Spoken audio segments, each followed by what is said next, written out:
తాకి పాడేనే రాగాలు. ఈ నేల తల్లి పొట్ట సించుకొనొచ్చే పంటసేల మురిపాలు. మా గాని కురుల అంచు పచ్చంగా మారి మెరిసిపో అందాలు. ఆ కొండ కోనలల్ల పొద్దు బుడవంగా కదిలేనంట పాదాలు.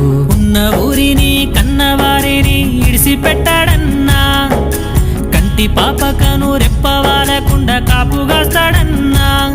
ఏ దిక్కుల్లోనూ ఉన్న గుండెల్లో దాగున్న మమకారమంతా మట్టిపైనే. రైతన్నా రాజు నీవేనన్నా, నీ చెమట సుక్కల బతుకే బుక్కెడు మెతుకులన్నా. ఓ రైతన్నా